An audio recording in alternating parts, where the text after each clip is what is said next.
you and thank you. Thank you. Thank you very, very much. Thank you. Thank you. Thank you.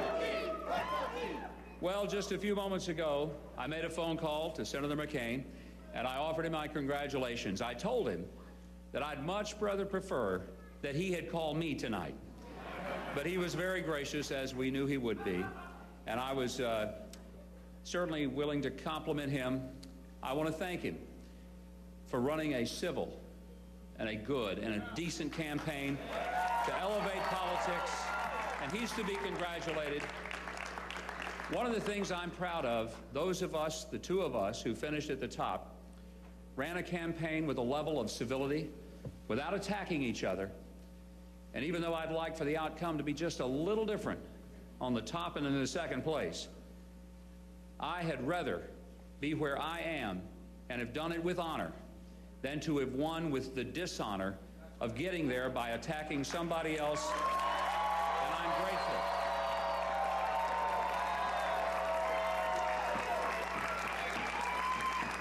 I am grateful for the campaign that you have been willing to run with me, and grateful for the campaign that he has run as well. Well, obviously tonight, we wanted to come here and to declare a South Carolina victory. We got awful close. Unfortunately, in politics, close doesn't count for the first slot, but it does count. And the reason that I want to encourage you tonight is to remind you that politics, and particularly this year, more than perhaps any other, this is not an event. It is a process. And the process is far, far from over.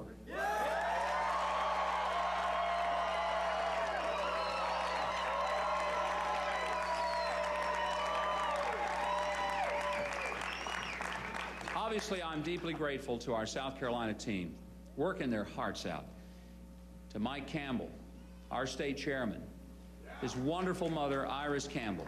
I thank you so very much. God bless you.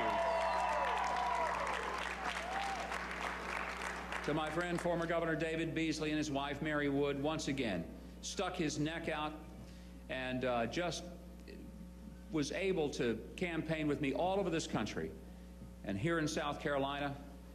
And I just want to thank him also for jumping in, and we'll look forward to having him on the trail in other places as well.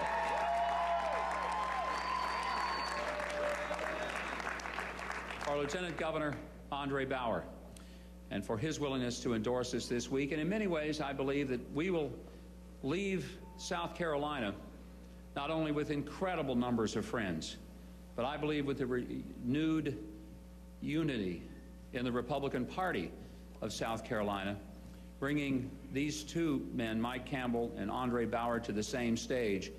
And both of them have an incredibly great future, as does South Carolina, a most wonderful state. And I'm grateful for all you've done.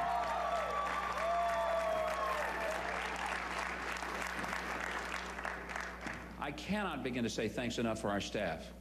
These are the people that, honestly, I don't know how many weeks a person can go without sleep, but they're going to test the absolute outer limits of it before this campaign is over.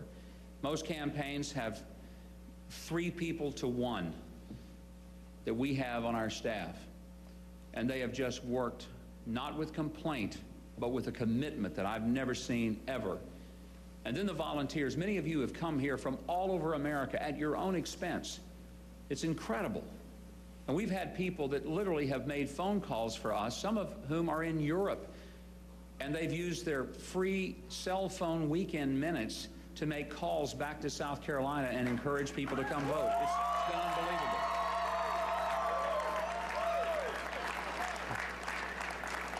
Let me just say that tonight is not a time to start asking, what if? It's a time to start talking about what now? And we're not going to sit around and second guess, well, what if we had done it? What if? No, you know what? I feel like that our effort here, we gave everything we had. We left it all on the field.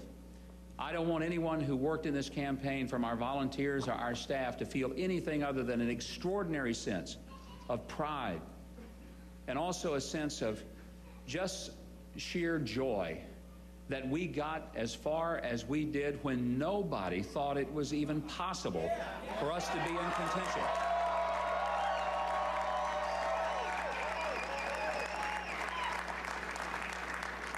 Let me tell you and remind you how we got here. It wasn't because we had the most money, the most consultants, the most staff, the most resources, the most polls, the most focus groups. Here's what we had.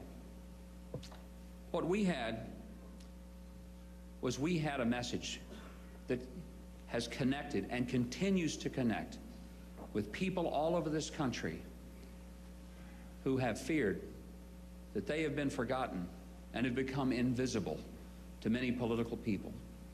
And they fear that maybe they matter just as much, because what they really want is they want a government that will take the heavy burden of taxation off their backs. They want a government that will start thinking about how much money it's spending and stop it.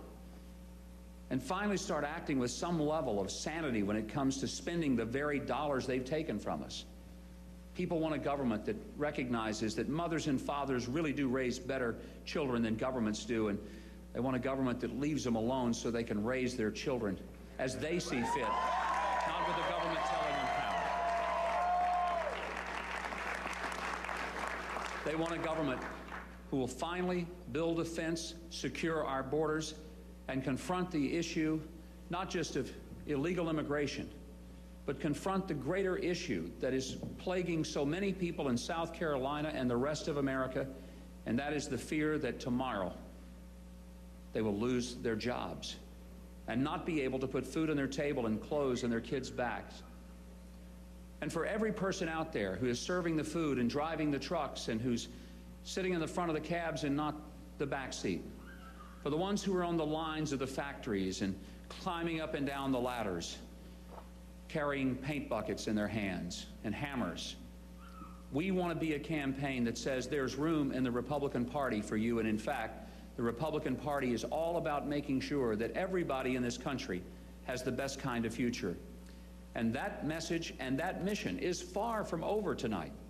And that's why I don't want us to leave here saying, well, the game is ended. No, we've just finished one of the quarters of play. My dear friend Cleve McClary, who I love to quote on occasions like this, who's a South Carolinian, I love what he says. He says, I've never lost at anything I've ever done. Sometimes the game ends before I get finished playing, but I've never lost at anything I've done. And ladies and gentlemen, I want you to know we didn't lose tonight. Game ended a little early for us. But I also want you to know this. The path to the White House is not ending here tonight. We're resetting the clock. We're resetting all of the gauges. We have learned, and tomorrow, after a little bit of sleep, we wake up to fight the battle yet again and yet again, and I still believe a year from now, all of you that have helped us get there will be in Washington for the inauguration of the 44th President of the United States. Thank you.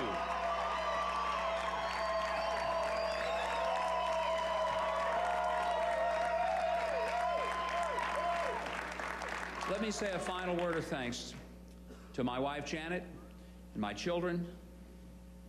It's tough to run for office. The only thing more difficult than running for office is to be married to the guy who does. And she's been willing and ready and has given her all and has never flinched in her undying support for what we're about. And I want to say to every one of you how much we love you, how much we thank you. The people of South Carolina have been magnificent to us. Your hospitality, your warmth, your support, your encouragement, the enthusiasm, and everything you've done for us. I just cannot begin to tell you what a deep and wonderful impression you've left with us. Even if we didn't come in first in the results tonight, you have come in first in our hearts by giving us the kind of wonderful experience that everybody in life ought to just once be able to have. I'm even wearing this South Carolina tie tonight.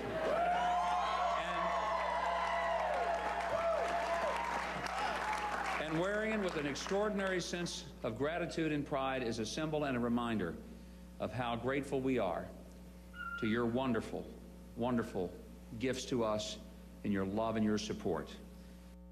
From here, tomorrow in Texas, Monday in Georgia and Florida, and then on in Florida again.